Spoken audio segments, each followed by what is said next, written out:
Welcome to A Life in Books. This series began during the lockdown when I was reading a book called Rules of Civility by an extraordinary author called Towles. So struck was I by this book that not only did I suggest it to all of my friends, I went back and reread the first book I read by him called A Gentleman in Moscow. I never reread books. Part of the reason is I simply don't have time. There's so many books to read. How could I reread books? And part of it is because I like to savor the feeling of a book and its place in time in my life.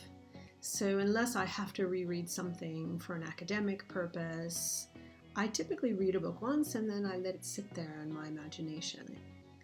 And after reading Rules of Civility, I had to go back and read A Gentleman in Moscow.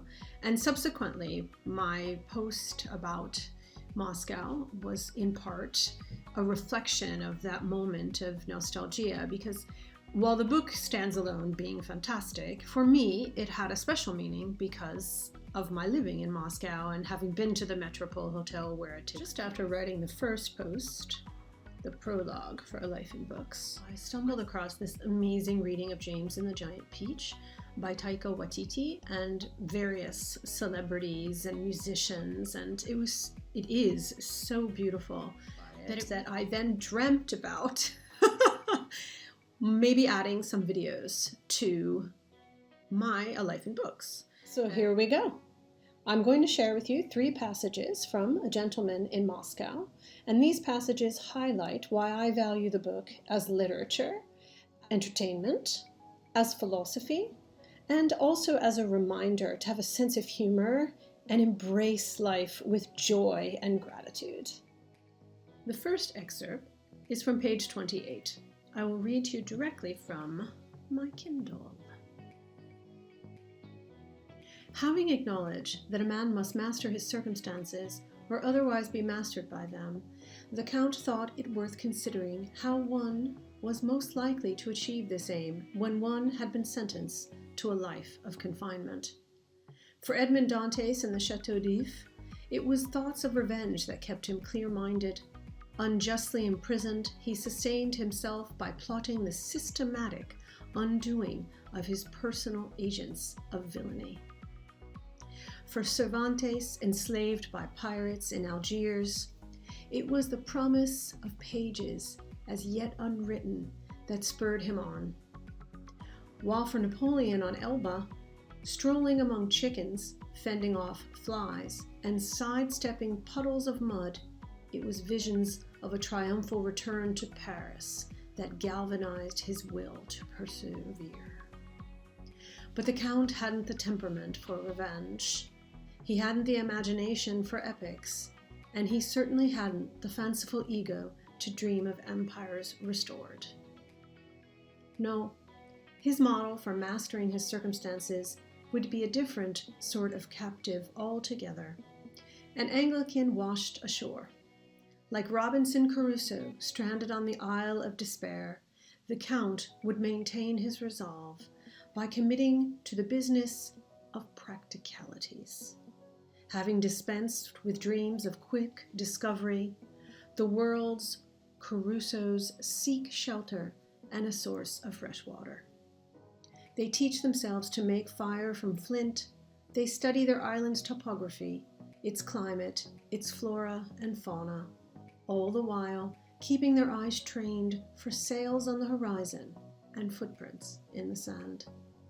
It was to this end that the Count had given the old Greek 3 notes to deliver within a matter of hours. The Count had been visited by 2 messengers, a young lad from Mur and Miralles, bearing fine linens and suitable pillows, and another from Petrovsky Passage, with 4 bars of the Count's favorite soap.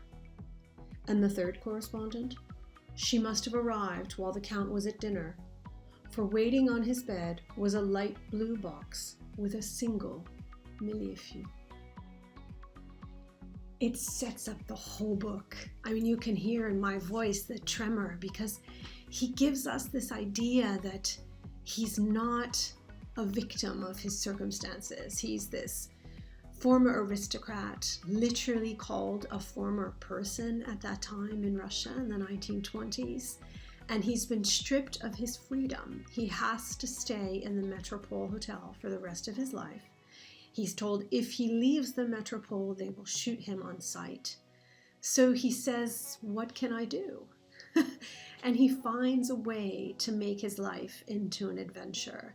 And from the very start, this inspired me to love this book because it's all what I think about life, that I choose from my internal point how I want to live, that my external circumstances, whatever they may be, they are not my mistress. And that can be easier or harder on any given day. And I literally go back to this passage because it's fiction. So it gives us this wonderful opportunity to see something that might otherwise be too deep or too abstract, this idea to live my internal compass, to remember that I decide how I respond to things in a light and very gallant way. So I started from the very beginning loving this book from this passage, and it's why it's the first passage I wanted to share with you. For the second of 3 passages I will share with you to profile this book, A Gentleman in Moscow, we go to page 46. Why is it that our nation, above all others, embraced the duel so wholeheartedly? He asked the stairwell rhetorically. Some, no doubt, would simply dismiss it as a byproduct of barbarianism. Given Russia's long, heartless winters, its familiarity with famine, its rough sense of justice, and so on, it was perfectly natural for its gentry to adopt an act of definitive violence as the means of resolving disputes. But in the Count's considered opinion, the reason that dueling prevailed among Russian gentlemen stemmed from nothing more than their passion for the glorious and grandiose. The duels were fought by convention at dawn in isolated locations to ensure the privacy of the gentlemen involved. But were they fought behind ash heaps or in scrap yards? Of course not. They were fought in a clearing among the birch trees with a dusting of snow, or on the banks of a winding rivulet, or at the edge of a family estate where the breeze shakes the blossoms from the trees. That is, they were fought in settings that one might have expected to see in the second half of an opera. In Russia, whatever the endeavor, if the setting is glorious and the tenor grandiose, it will have its adherents. In fact, over the years, as the locations for duels became more picturesque and pistols more finely manufactured, the best-bred men proved willing to defend their honor over lesser and lesser offenses. So while dueling may have begun as a response to high crimes, to treachery, treason, and adultery, by 1900 it had tiptoed down the stairs of reason until they were being fought over the tilt of a hat, the duration of a glance, or the placement of a comma. In the old and well-established code of dueling, it is understood that the number of paces the offender and offended take before shooting should be in inverse proportion to the magnitude of the insult. That is, the most reprehensible affront should be resolved by a duel of the fewest paces, to ensure that one of the 2 men will not leave the field of honor alive. Well, if that was the case, concluded the Count, then in the new era, the duel should have been fought at no less than 10,000 paces. In fact, having thrown down the gauntlet, appointed seconds, and chosen weapons, the offender should board a steamer bound for America, as the offended boards another for Japan, where, upon arrival, the 2 men could don their finest coats, descend their gangplanks, turn on the docks, and fire. He gives the brilliant picture of a culture full of grandness to the point of foolishness. And living abroad for the last 25 years, first so in Russia, I've many times found myself defending Russian people traveling abroad. I think Russians and Americans have so many things in common, and one of them is we do things big. And we do things in ways that seem impossible to understand unless you're inside of that culture. And also to see how important it is to not judge and to recognize that everything has a basis in something, and often it's just unseen to me.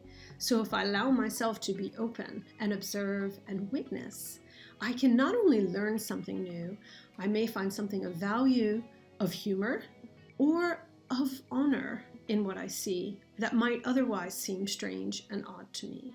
For the third and final piece of A Gentleman in Moscow that I want to share with you as a way to profile and highlight why I think it is a valuable book, both for entertainment, culture, and a reminder of our conscious choices, we go to nearly the end of the book. It's page 441, and the young woman that the main character, Count Rostov, has raised in the hotel, just to give you a little flirt to go into more detail and read the book on your own. She's remembering something after a particularly significant event, which I'm not going to outline so that you can enjoy uncovering it for yourself when you actually read the book.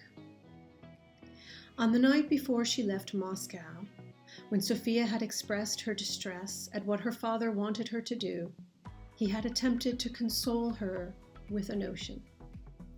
He had said that our lives are steered by uncertainties, many of which are disruptive or even daunting, but that if we persevere and remain generous of heart, we may be granted a moment of supreme lucidity, a moment in which all that has happened to us suddenly comes into focus as a necessary course of events. Even as we find ourselves on the threshold of a bold new life that we had been meant to lead all along. When her father had made this claim, it had seemed so outlandish, so overblown, that it had not assuaged Sophia's distress in the least. But turning in the place, on the Place de la Concorde, seeing the Arc de Triomphe, and the Eiffel Tower, and the Tuileries, and the cars and Vespas zipping around the great obelisk, Sophia had an inkling of what her father had been trying to say. To pause the video because I got teary-eyed. This passage is so overwhelmingly beautiful, just as literature, and also, again, fiction as a credence for life. That to have the patience and the trust to know that every moment of our life is exactly synchronized, even when we don't know what it's for. And then to have what he calls in the book moments of lucidity. And I can remember as far back as being 18, I would call them snippets of clarity, when there'd be this moment in my life where I would, as if literally a beam came down, ping, and I'd feel as if the whole world was aligned with the moment I was in, where I was, the people I was with. And when we allow ourselves to trust and fall into that space, to let go of the need for everything to be certain, we give ourselves that gift.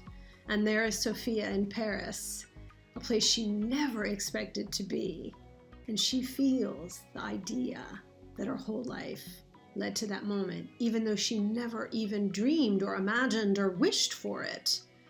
And it's a beautiful way to end my time with you, to share this last passage. Of course, I wish for you the enjoyment of reading this book, A Gentleman in Moscow. And whether you read this book or not, I hope these 3 snippets, which remind us of our choice, our lack of need to judge, and the power of not judging, and the beauty of letting go of the need to know, and trusting and having patience to relax into our lives, will allow you the chance to enjoy yours just that much more. Namaste. Bunny and I are here together, reminding you to hit the subscribe button. There's one down there below, so you can get the latest updates and next stories on FOODMood. Subscribe just below. See you soon.